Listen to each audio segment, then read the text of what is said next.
Pozdrav svima! Dobrodošli na žetvu organske pšenice u Login Eko. Nadam se da nas kiša neće prekinuti.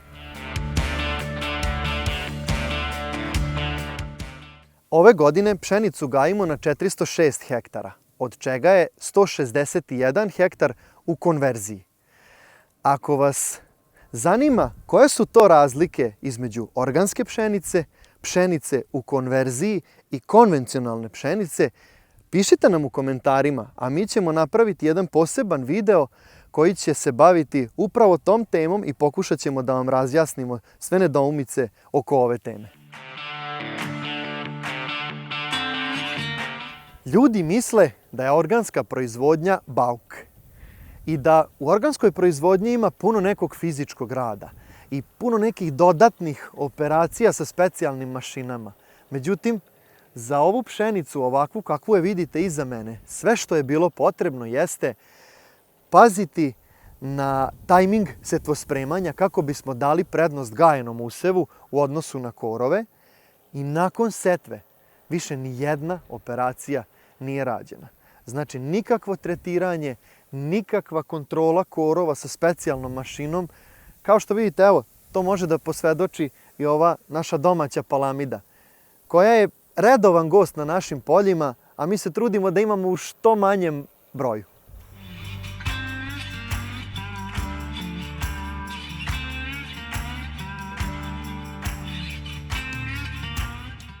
Kako znamo kada je moment kada treba početi sa žetvom?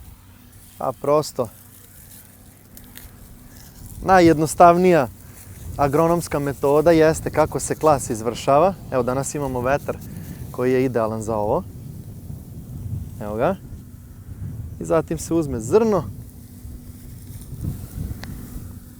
krcka pod zubom, puno je brašna seme, a tu je i uređaj za merenje vlage, pa ćemo proveriti sa njim. Sve ispod 13% vlažnosti je spremno za žetvu.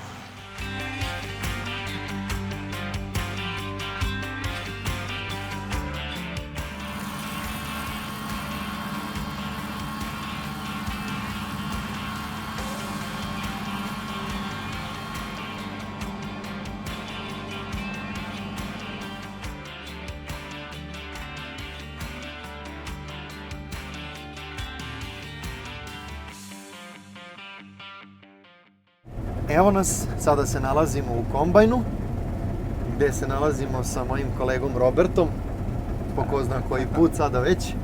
Ali Robi, ja sada tebi prepuštam reč da ispričaš malo oko stručnih podešavanja za ovaj usev pšenice. Dobro, evo tu smo u klas Lexion 6800, radimo organsku žito. Tu su sad u kombaju podešavanje sve na automatski, što više da iskoristimo moć kombajna. Tako da tu su podešavanje varijabilni, što bi kombaju što bolje i što bolje bi radio. Tako da mogu da kažem, tu su korpa na 18 mm, bubnja je 760, vetar je 1200, gornje sito je 18 mm, donje je 11 mm. Krećemo se tu od 3 pa do 3,5-4 na sat. Zavisi od useva, jer na nekim delima je polego, negde i gušći, tako da to je šta je danas neko, ajde da kažemo, ograničenje za kretanje kombajna? To je si terminator i sečka, što je usev baš gusti, ima sečka šta da radi, da sve isecka. A sada nakon ovoga ćemo izaći napolje da popričamo i da pokažemo našim pratiocima seed terminator, kako izgleda i princip kako radi.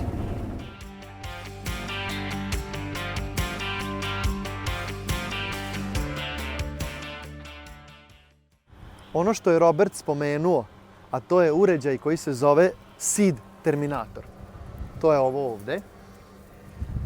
I to je uređaj koji još jednom drobi svo sitno seme koje prođe kroz sita, svo seme korova, i to je još jedan način na koji se mi brinemo da na našim poljima sledeće godine imamo što manje ponika korova. E sad, možete doći da vidite kako to izgleda. Ovdje postoji ova zavesa koja usmerava da u stvari sva masa završi ovdje gdje treba. A evo kako izgleda Seed Terminator sa svojim sitima i koji bukvalno melje još jednom sve što dođe tu.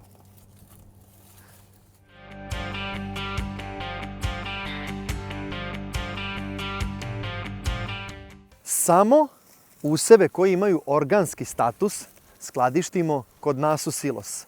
Pa tako i ovu pšenicu koja je organska. Dok pšenicu koja je iz konverzije, iako je gajena na potpuno organski način, ništa nije tretirano, prodajemo direktno sa njive jer još uvijek nema organski status.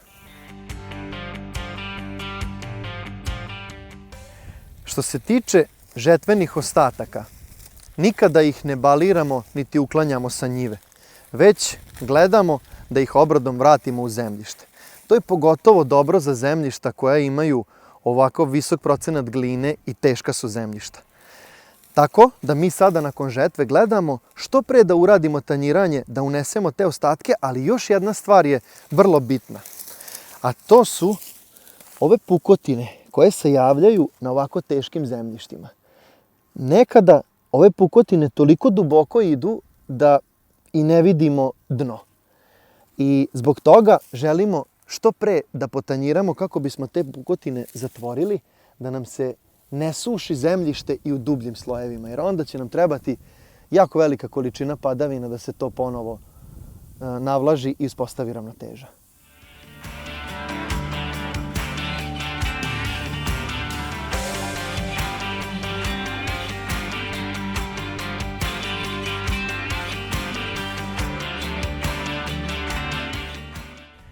Toliko od nas sa ove žetve organske pšenice. Sljedeći put se vidimo za par dana, upravo na ovoj parceli iza mene, gdje ćemo krenuti sa žetvom organske leblebije. Pozdrav!